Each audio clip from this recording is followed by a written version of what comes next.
Coming up on the Wheelhouse Retirement Show, many people are surprised to learn today's tax rates are historically low. But all good things must come to an end. Today, you'll learn strategies to help you save on taxes now while rates are still low.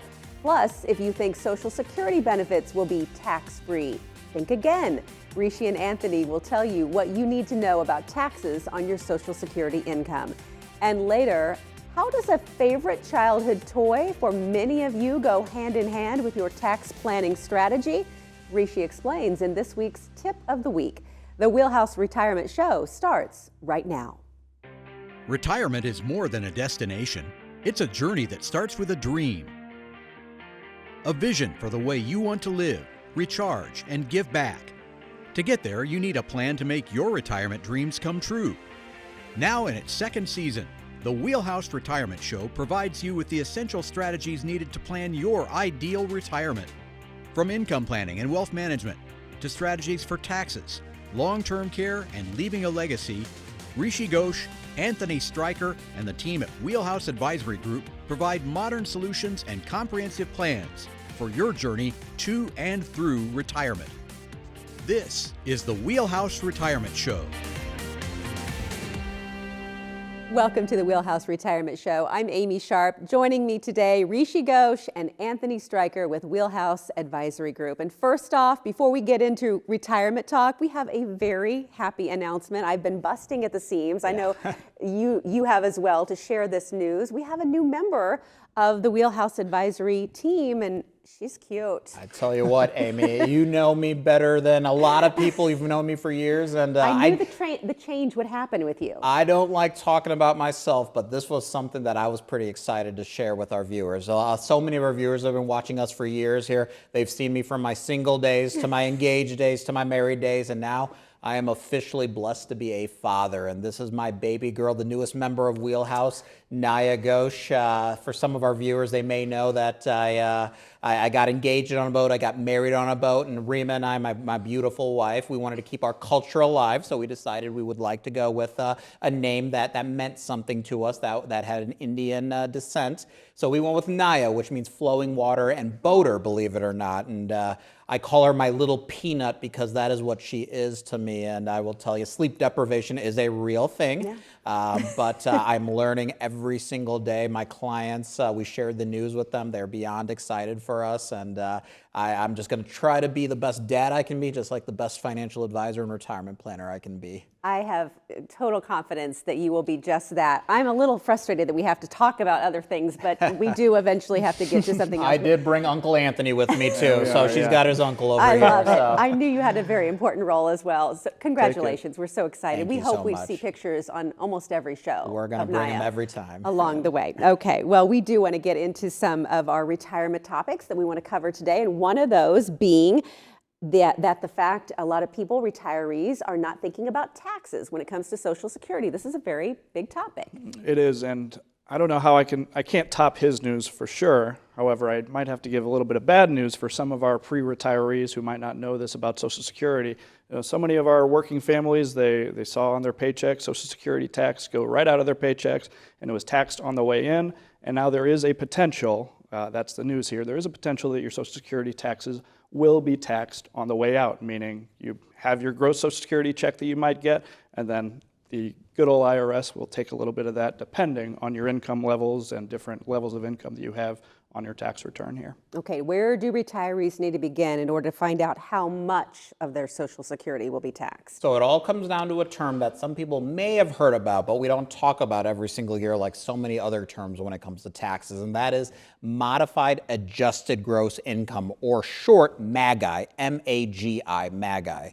So it's a term in the United States tax code to help determine the eligibility of certain tax benefits, deductions, and credits. I know a lot of our viewers know about AGI, adjusted gross income. They may know about taxable income, which is the amount of income you have after deductions, which unfortunately a lot of our retirees don't have many deductions anymore. But we are talking about MAGI, and it's a little bit of a complicated process to figure out how to calculate it. We'll talk about that. But it's calculated by taking your adjusted gross income and adding back certain deductions and certain exclusions that were taken away on your tax return. And the reason why it's important to note that it's complex because MAGI is so important in understanding how much of your Social Security is going to be taxable, and it also has to determine also some other things such as healthcare premiums and Medicare premiums as well. So take us a little deeper. Why is it so important that we know about MAGI, understand it as well? The Social Security taxation is a direct effect of what your MAGI is. So we've got on the screen here on this slide that if you're married and your MAGI is over $32,000 in 1 year, then at least 50% of your Social Security benefits will be taxed by the IRS. So that's your taxation there. Over $44,000 of MAGI, probably 85% of your Social Securities will be taxed or included in your taxable income on your tax return each year. For singles, for a single filer return, those numbers are $25,000 and $34,000 respectively for those 50% and 85% taxability on the Social Security. And it's just so important because Social Security is such a big part of our client's income plan and a retiree's income plan. It's going to be a really big part of how much they're able to spend each month depending on what the rest of their portfolio and pensions look like. But we really want our clients who are savers and a lot of times end up over these numbers here. We really want them to not be surprised that they might get taxed here with Social Security. I know the numbers are so important to you all. How do we best calculate this, MAGI? So for us, where we start to focus on when it comes to the calculation of MAGI is IRS Tax Notice 703. So a lot of tax planning softwares will do this automatically for you. If you use a CPA or a tax filer, they may try to help you with that. But for those at home trying to figure out, as Anthony said, what is going to be their net Social Security, how much of it's going to be taxable and at what tax rate, this IRS Tax Notice is a great place to start. So just very simply, it's very complex, but very simply, you add up your total Social Security that you're getting. Let's just say $20,000 as a family. You take 50% of that, or $10,000 as an example, and you put that on line B of this notice. Line C, you add up all the other income you have, wages, salaries, pensions, dividends, so on and so forth. And line D, you add back in that tax-free, tax-exempt interest, maybe some from municipal bonds. You add all those lines up, B, C, and D, B, C, D, you get line E, which is your MAGI. Had to think about the alphabet there for a second. I was going to say, I'm more numbers than alphabet. He's a dad now. I know, yeah, that's right. Okay, important information. Thank you so much. Up next, you might not feel like you have any control when it comes to the income taxes you'll pay in retirement, but there's good news. Rishi explains money moves you can make right now to help save on taxes down the road. Plus, Rishi explains a tax planning strategy that you might want to consider. That's coming up later in this week's Tip of the Week when the Wheelhouse Retirement Show continues. Stay tuned. Have you thought about your plan for long-term care? Do you need a policy to pay for it, or can you self-insure? If you have questions about long-term care planning and all the options available to you, you're not alone. I'm Anthony Stryker, and our team at Wheelhouse Advisory Group can help you create a plan to meet your personal needs and protect your hard-earned assets. If you are confused or concerned about planning for long-term care, call us today to learn how to steer your future in the right direction.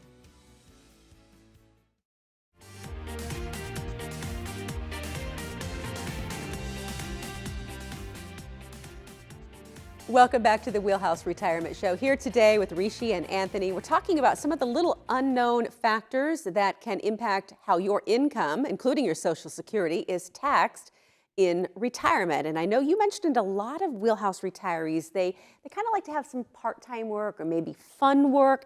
Does that have an impact on their Social Security?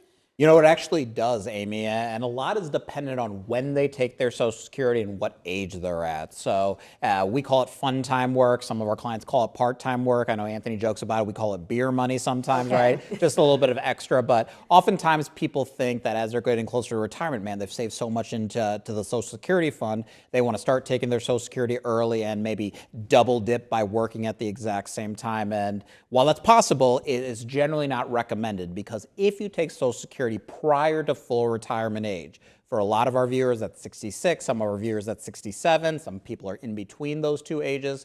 If you take it before full retirement age, at least in 2023, for every dollar you earn above the threshold of $21,240, for every $2 of earnings, you essentially have to pay a $1, I call it penalty, but they call it a tax, essentially, $1 back. So it's almost a 50% penalty on all income above and beyond that threshold. Once you get to full retirement age and beyond, at that point, you want to go open a small business and make $1 million a year, absolutely no additional taxation or penalties on your Social Security. Still taxation, no penalties on your Social Security. But you want to be careful if you're taking that Social Security prior to full retirement age if you decide you want to do some of that fun time work. It's clear that you really need to pay attention for sure. And Anthony, I know you mentioned the concern about the rising interest environment that we're in and how maybe down the road that will impact your retirees when it comes to taxes. That's true. And the biggest way that will do that is, well, I'll start with the interest rate hikes that we had through 2022. There was 7 rate rises from the 2022 Federal Reserve decisions. And that doesn't just mean that, interest rates on banks and bank accounts and CDs and mortgages rise. It also means that the government's debt, which is a lot of debt, the government's debt has higher interest. So, for instance, the government paid in the last quarter of 2022, they paid $213 billion in just interest on the debts that they have. That was up over $30 billion more than the quarter prior as well.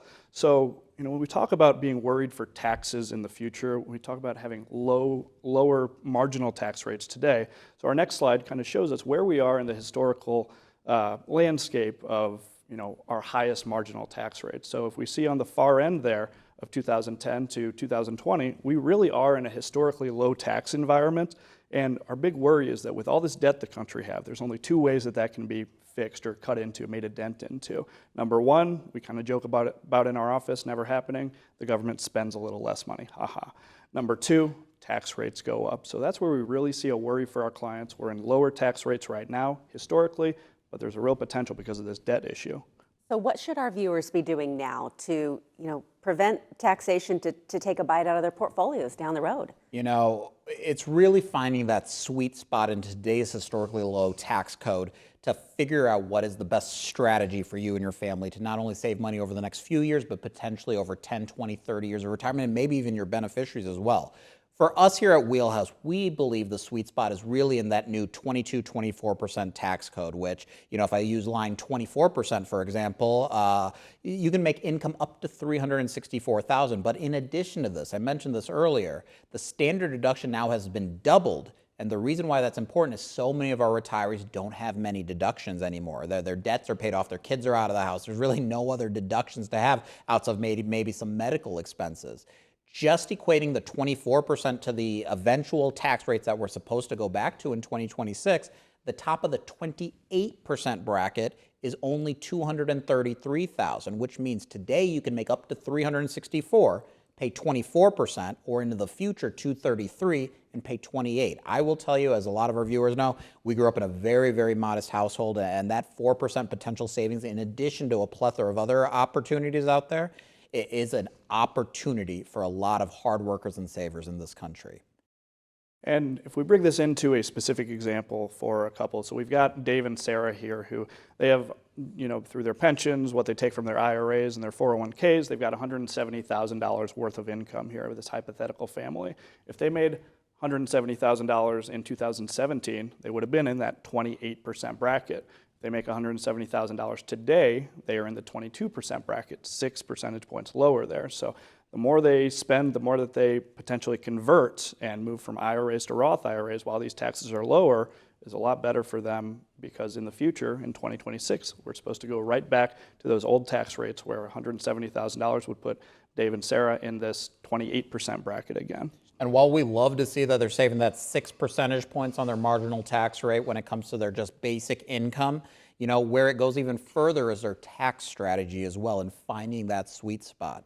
So let's go back to 2017, and let's just say we had this $170,000 worth of income, and Dave and Sarah decided to convert $100,000.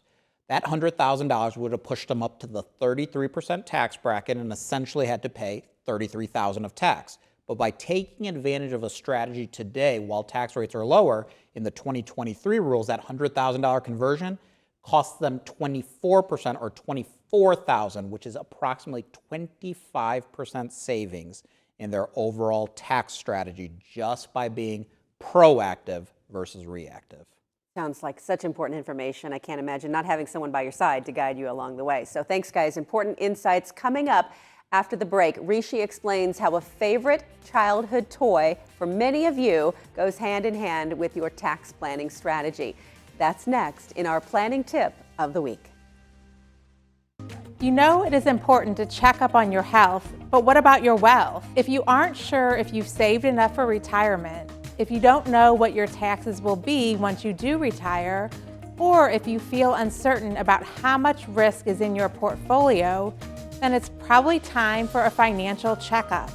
I'm Lauren Ferraro, and our team at Wheelhouse Advisory Group is ready to give your finances a checkup to help you live the retirement of your dreams.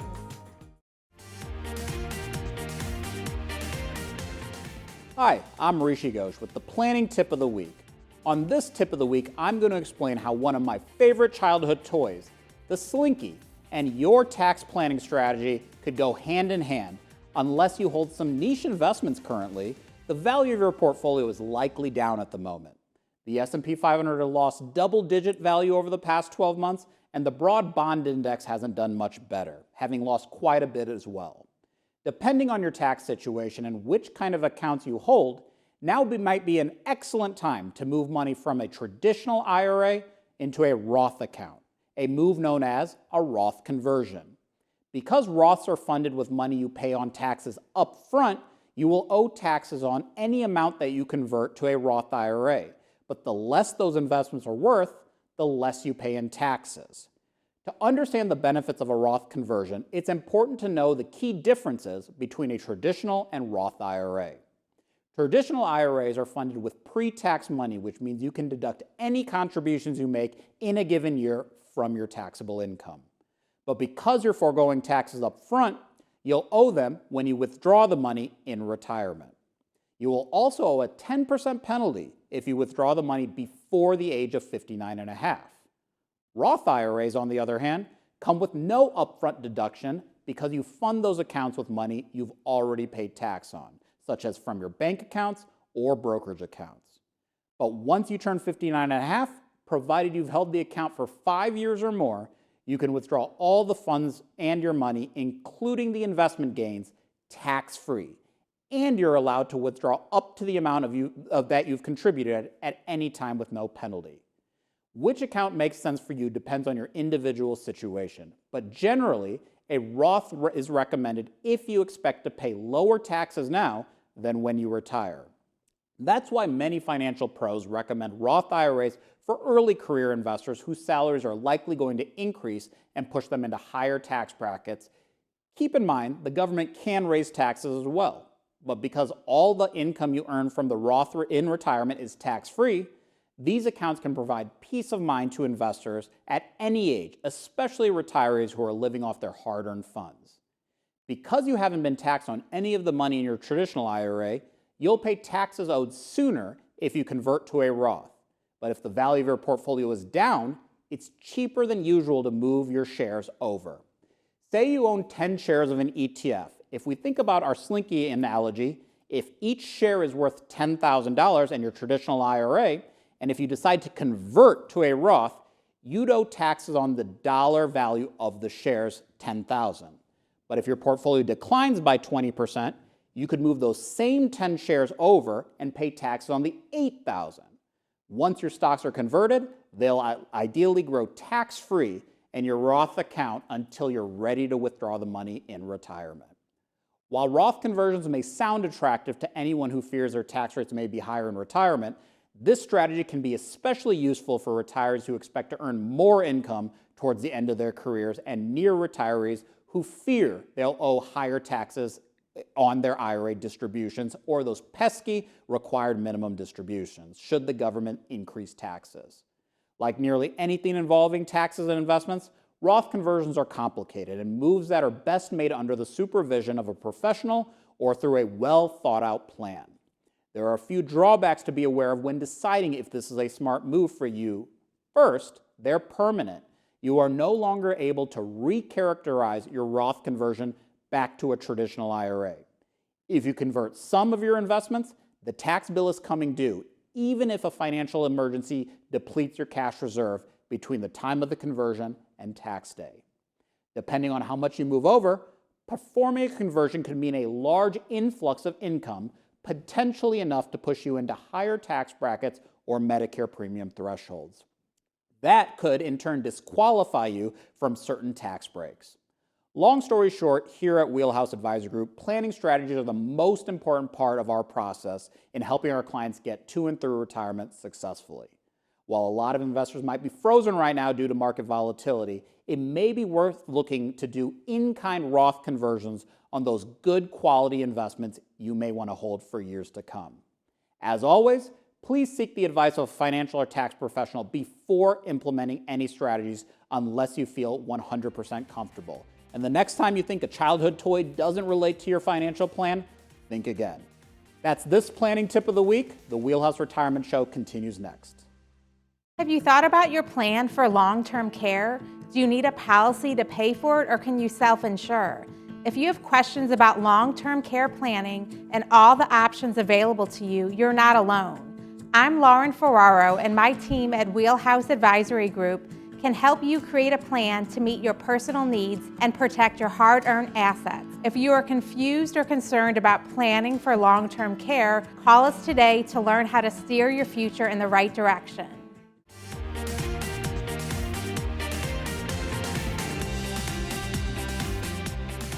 Welcome back to the Wheelhouse Retirement Show. We're back with Rishi Ghosh and Lauren Ferraro. And as we close out today's show, we want to welcome Lauren back to the show. And we're going to talk a little bit about a strategy that a lot of people maybe aren't thinking about, and that is charitable remainder trust. Tell us what that is. So Amy, a charitable remainder trust is an irrevocable trust that generates a potential income stream to the donor, with the remainder of the donated assets passing on to their favorite charity of choice. So the benefits of this giving strategy is that it generates the potential income to pay living expenses for the donor, but it also allows the donor to pursue their philanthropic goals by donating to their favorite charity. Charitable trusts offer flexibility, and also they offer control for the intended beneficiaries of the charity. A little complex. Let's get into a little deeper how it works for everybody to maybe understand a little better. As always, I have to give the disclaimer, right? You know, these are complex strategies, so you want to seek a professional or an estate planning specialist or a tax planning specialist to make sure they work. But if done properly, as Lauren mentioned, they are fantastic for possible tax saving strategies, as well as trying to help hit your philanthropic goals as well. So essentially, to do a CRT or a charitable remainder trust is a 3-step process. Step number 1 is to choose the asset or the stocks or whatever you would like and make a donation to the CRT. The advantage of that is to the person who made the donation. It generally is a tax deduction or a partial tax deduction that they can take immediately. In addition to that, you then choose who your beneficiaries are going to be. So you're creating a stream of income for yourself as well as leaving money to the beneficiaries. So with the rules of a CRT, you have to set it up to distribute somewhere between 5% and 50% of the CRT on an annualized basis. And as Lauren mentioned, once the donees pass away and the CRT is over, the remaining sum of money moves on to the beneficiaries, which are charities, and it could be one or it could be a multitude of charities in order to hit those philanthropic goals. So, you know, this works very, very well for clients that have highly appreciated real estate. It works well for clients that have highly appreciated stocks, but there is a multitude of different investments that can go into a CRT. Yeah, and what are those investments? What do people need to be maybe thinking about? Sure, so charitable remainder trust can be funded through cash, through publicly traded securities, through real estate, and through some privately held companies. Lots to think about. Take us through the takeaways that we need to get from this today. Right. So obviously, as we said earlier, there are a lot of key benefits and potential tax strategy savings, but The first thing that I always like to say is to preserve the value of these highly appreciated assets, right? So let's just say we bought a building off Manchester Road in St. Louis, Missouri for $200,000, and now 20 years later we decide we want out of the building, we're tired of being landlords, and we can sell it for $1 million. Generally, most people, at $800,000 of gains, once they recapture the depreciation, they have to pay some sort of long-term capital gains. But if you donate that $1 million property directly into the CRT, the CRT then takes the property at the stepped up cost basis, so you have the full $1 million inside of the CRT. The second thing is you can now take the income tax deductions on that. There's the potential of taking a partial income tax deduction when you fund the trust. Also, it's based on the calculation of how much we believe is going to be remaining for the charitable distributions on top of that. So not only are you preserving the full highly appreciated asset, you're taking that potential initial income deduction. But more importantly, tax exempt. CRTs, the investment income, is exempt from taxes. This makes the CRT a good investment for tax diversification. You're not exempt from the income tax on it, but the remaining money inside of the CRT moving on to the beneficiaries goes on with no tax consequence as long as it's going to a charity of your choice. It's also a great place, as I mentioned earlier, to think about donating those low basis assets into the trust. We have so many clients that have been just such incredible savers and such astute investors that their cost basis inside of their trust accounts or their brokerage accounts, they're very, very low. I mean, I can think of some clients that have cost bases in the single digits of some stocks that are worth hundreds and hundreds of dollars per share. Well, they're very scared that, oh, if I sell this right now, I'm going to pay a lot of money in capital gains, long-term capital gains. But how do I generate income off of these assets without getting hit with that big tax initially? So a CRT may be a potential for people that have these low basis assets. And on top of that, the income beneficiaries, they will pay income tax as the income stream is received, but everything remaining in the CRT will move on to your 1 charity, 3 charities, 5 charities, however you see fit in that type of situation. So as I said earlier, this is not a strategy meant for a lot of people, but so many people come to Lauren and I and Anthony and they say, you know, I can't touch my brokerage account, I can't touch this asset because if I pass, my kids get it at the stepped up cost basis. But it's such a large portion of my overall portfolio and I can't just have it sit there doing absolutely nothing. So how exactly do I go about generating income, not just for me, but maybe some other beneficiaries as well, but also being able to hit those philanthropic goals, whether we're wanting to leave money to churches, charities, animal organizations. Obviously, we're dog people over here, right? Lauren's got a cat as well, but she loves her Miles, and I love my Bentley, and Bentley loves his Basil as well.